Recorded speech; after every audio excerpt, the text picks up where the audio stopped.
எல்லாருக்கும் வணக்கம். இன்று தமிழ் திரையுலகின் ஒரு மிகப்பெரிய ஆளுமையான டைரக்டர் பாரதி ராஜா அவர்கள் மறைந்து விட்டார்கள் என்ற செய்தி விடிய காத்தால கிடைக்கும் போது ரொம்ப அதிர்ச்சியாக இருந்தது. எனக்கும் திரு பாரதி ராஜாவுக்கும் 16 வயதிலே படம் முடிஞ்சதுலேருந்து பழக்கம். அந்த சினிமாவுக்கு ரேடியோ ப்ரோக்ராம் நான் தான் ரேடியோ விளம்பரம் பண்ணினேன். அதன் பிறகு வறுமையின் நிறம் சிவப்பு படத்தில் நான் ஹீரோவாக இன்ட்ரடியூஸ் ஆகும்போது எங்கள் ஷூட்டிங் நடக்கும் விஜயா கார்டனில் எதிர்த்தாப்பில் அங்கே நிழல்கள் ஷூட்டிங் நடக்கும். கிட்டத்தட்ட ரெண்டும் ஒரே மாதிரியான கதை, வேலையில்லாத பட்டதாரிகளுடைய விஷயம். அது அந்த படம் முடிஞ்சு வறுமை நிறம் சிவப்பும் நிழல்களும் ஒரே நாள் ரிலீஸ் ஆகுது. நான் அந்த நான் என்னுடைய படத்தை 2-3 தியேட்டரில் பார்த்துட்டு அடுத்த நாள் காலையில் நிழல்கள் படத்தையும் பார்த்துட்டு டைரக்டர் பாரதி ராஜாவை பார்த்து அந்த படத்தை பற்றி நான் பாசிட்டிவான விஷயங்கள் எல்லாத்தையும் சொல்லி, சார் வறுமை நிறம் சிவப்பில் வேலையே கிடைக்கலனா கூட படித்தா கூட நம்ம சலூன் வச்சு பழச்சிக்கலாம் அப்படின்ட்டு ஒரு பாசிட்டிவான விஷயம் இருந்தது. உங்களதுல வேலை கிடைக்காதனால வாழ்க்கையில் தோற்று போகிறாங்கிற மாதிரி அப்படின்னு சொல்லி பாக்கி விஷயங்கள்லாம் சொன்னேன். அப்போ சொல்கிறார், என்னையா நீ அந்த படத்தில் நடிச்சுட்டு இங்கே பாராட்டிகிட்டு இருக்க அப்படின்னு. இல்லை சார், சினிமா தானே சார், எல்லா தேட்டர்லேயும் வருது. அந்த படத்தையும் பார்க்கணும், இந்த படத்தையும் பார்க்கணும். என் படத்தை மற்றவங்க தான் பார்க்கணும், நானே பார்த்து பார்த்து சந்தோஷப்பட முடியுமா அப்படி. வித்தியாசமாக இருக்கே நீ, முதல் படம் தான், அடுத்தது என்னன்னு இல்லை, அதெல்லாம் வரும் சார், வந்தால் வரப்போகுது இல்லை அப்படின்னு தான் நான் சொல்லிட்டு இருந்தேன். அதுலேருந்து நல்ல பழக்கம். ஒரு முறை பாரதி ராஜா அவர்களும் என்னுடைய தந்தை எஸ்வி வெங்கட்ராமன் அவர்களும் ரஷ்யாவுக்கு ஃபிலிம் ஃபெஸ்டிவலுக்கு அந்த இன்விடேஷனில் போயிருந்தாங்க. அப்பா நிறையா அந்த ஃபாரின் கண்ட்ரிங்கிறதுனால அப்பா நிறையா அவரோட கூடவே இருந்து அவருக்கு ஹெல்ப் பண்ணோன்னே அவர் சொன்னாங்க, அப்பா என்ன எவ்வளோ பயங்கர ஜென்டில்மேன் அவங்க அப்பா, அதே மாதிரி தான் நீ இருக்க, அப்படிதான் சார் இருக்கணும் அப்படின்னு. அதுக்கப்புறம் எப்போ பார்த்தாலும் எங்கள் அப்பாவை பற்றி ஒரு வார்த்தை அவர் பேசாமல் இருக்க முடியும். அந்த மாதிரி படைப்பாளிகள் சங்கம்னு நடுவில் ஒரு சங்கம் ஒன்று ஆரம்பிக்கும்போது அவரோட தொடர்ந்து ஒரு 2 மாதம் பயணிக்க வேண்டிய ஒரு கட்டாயம். அந்த காலகட்டத்தில் நிறைய விஷயங்கள், அதை எதிர்ப்புகள் வரும், சண்டை வரும், நம்மளும் சும்மா இல்லாமல் சண்டை போடுவோம். அப்போ போயோ இல்லையா நீ ஒரு சாத்வீகமாக இருக்க மாட்டேங்கிற, இப்படி ஒரு சத்திரியன் மாதிரி இப்போ அப்படி போராடுற, சண்டைக்கு போகிற, அதையெல்லாம் உங்களோட பழகிறது தான் சார் அப்படின்னு.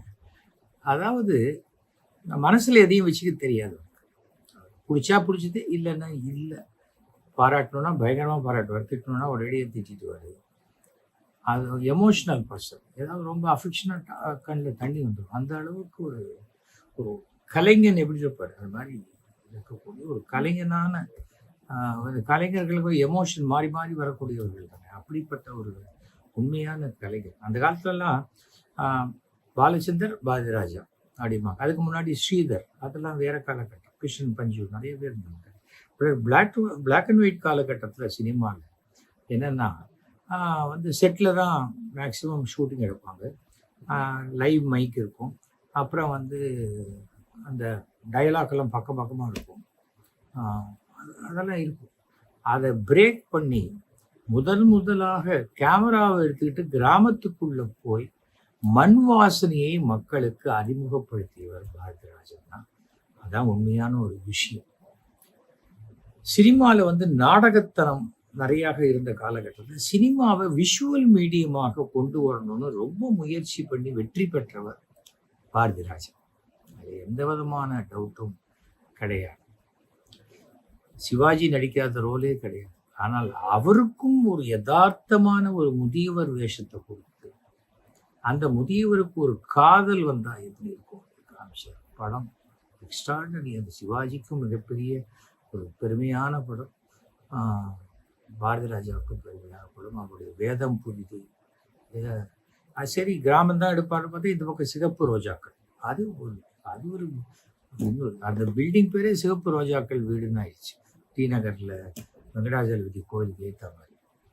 அந்த மாதிரி ஒரு வெறி பிடித்த சினிமா மேலே ஒரு கலைஞர். செட்டில் பார்த்தா அப்படியே டெரராக இருப்பார், வெளியில் பார்த்தா வேற மாதிரியாக பாரதி ராஜா. எல்லாருக்குமே வயதாகும், இறப்பு வரும். ஆனால் என்னன்னா, அவர் இறப்பதற்கு முன்னால் அவருடைய மகன் இறந்து அந்த புத்திர சோகம் அவரை ரொம்ப பாதிச்சிருச்சு. இன்ஃபேக்ட் அவர் டைரக்ஷனை விட்டுட்டு அப்புறம் அந்த காலேஜ், ஆக்டிங் காலேஜ் இதெல்லாம் பண்ணிட்டு இருக்கிற காலகட்டத்தில் கூட சினிமா தேட்டர் அவர் தனியாக பிரிவி தேட்டர்லாம் வச்சுருந்தாங்க, எல்லாம் பண்ணிட்டு இருந்தாங்க. அப்புறம் பார்த்தா ஒரு நடிகனாக மறுபடியும் மிகப்பெரிய ஒரு பரிமாணத்தில் நிறையா எல்லா லேட்டஸ்ட் ஹீரோஸோடையும் படங்கள் பண்ணிட்டார். வித்தியாசமான கேரக்டர்ஸு. அவருடைய பெரிய ப்ளஸ்ஸு அந்த குரல். அவர் இந்த சினிமாவுடைய ஒரு வணக்கம் சொல்லும்பொழுது பார்த்தீங்கன்னா அதுக்கு வர கிளாப்ஸே ஜாஸ்தி. அப்படி வரக்கூடிய ஒரு மாபெரும் கலைஞர். அப்படிப்பட்ட கலைஞர் இறந்துட்டாரு. மனிதனாக பிறந்த எல்லாருக்குமே இறப்பு ஒரு நாள் உண்டு. ஆனால் சினிமாவில் நடிகனாக இருந்தவர்கள், சினிமா கலைஞர்களுக்கு இறப்பே கிடையாது. இன்னைக்கு பார்த்தீங்கன்னா தொலைக்காட்சி பாருங்கள், எம்ஜிஆர் வாழ்ந்து கொண்டிருக்கிறார், சிவாஜி வாழ்ந்து கொண்டிருக்கிறார், தியாகராஜ பாகவதர் வாழ்ந்து கொண்டிருக்கிறார், எல்லாம் தான் வாழ்ந்துட்டு இருக்காங்க. யார் இதோ இன்னைக்கு எத்தனை படம், விவேக் படம் இன்னைக்கு பார்த்து சிரிக்கிறோம், சிரிச்சுட்டு அடப்பாவி இப்போ என்னடா டப்புன்னு இப்படி செத்துட்டான் அப்படிங்கிற ஒரு ஃபீல் தான் நமக்கு வருது. அது அடுத்தது. ஆனால் அதை தாண்டி வாழ்ந்து கொண்டிருக்கிறார்கள். அதுதான் அந்த கலைஞனுக்கு வாழ்க்கையில் கிடைத்த மிகப்பெரிய வரம். இன்றைக்கு பாரதி ராஜா இல்லாமல் இருக்கலாம், ஆனால் அவருடைய படைப்புகள், அவர் குரல் தொடர்ந்து உலகம் உள்ளவரை வாழ்ந்து கொண்டுதான் இருக்கும். நாம் வாழறோம், வாழ்ந்துட்டு போயிடுறோம். நம்ம சமுதாயத்துக்கு என்ன பண்ணினோம் அப்படின்னு யோசிச்சு பார்த்தா பாரதி ராஜா ஒரு யூனிவர்சிட்டியே வச்சுட்டு போயிருக்கார். புதுசாக வர வேண்டிய இயக்குநர்களுக்கு வாழ்க்கையில் என்னெல்லாம் கற்றுக்கணும்னு நினைக்கிறாங்களோ அவங்க ஒரு 2 மாதம் உட்காந்து இவருடைய எல்லா படத்தையும் பார்த்தா போதும்.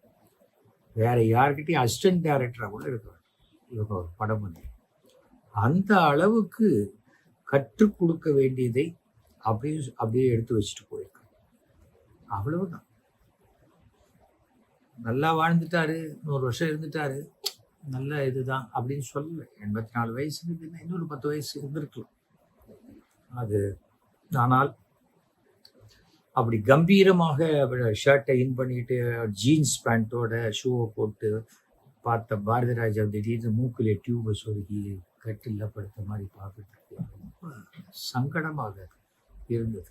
ரொம்ப நிஜமாகவே அந்த அந்த குரலே கொஞ்சம் மாறும்போது என்னடா இவருக்கு கடவுளே படுத்துறாரு அப்படின்னு தான் தோணுச்சு.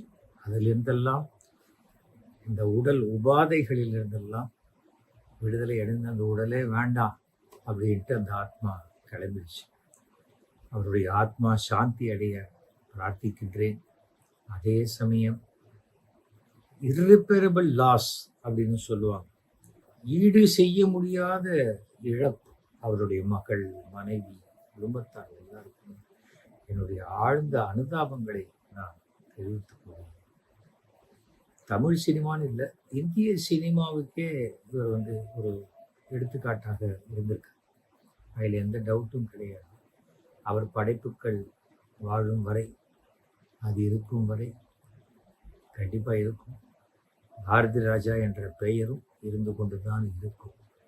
அதனால் எந்த விதமான நமக்கு நம்ம பார்த்து பழகினவங்க இல்லையேங்கிற நஷ்டம் நமக்கு தான். அதனால நமக்கு மனவேதனை பார்க்கலாம். அவரே அந்த உடல் வேண்டான்ட்டு கிளம்பிட்டார். எங்கே போனாலும் அந்த ஆத்மா சாந்தி அடைய வேண்டும் என்று பிரார்த்திக்கிறேன். அவருக்கு மறுபிறவின்னு ஒன்று இருந்ததுன்னா மறுபடியும் உலகத்தில் ஏதாவது ஒரு இடத்துல திருப்பி ஒரு டைரக்டராக தான் அவர் பிறப்பார், இல்லை நடிகராக பிறப்பார். அப்படிப்பட்ட அந்த ஆத்மா அது அப்படி தான் தொடரும். அந்த விஷயங்கள், அந்த ஆத்மா சாந்தி அடைய மீண்டும் மீண்டும் பிரார்த்திக்கிறேன். என்னுடைய நமஸ்காரங்களை நான்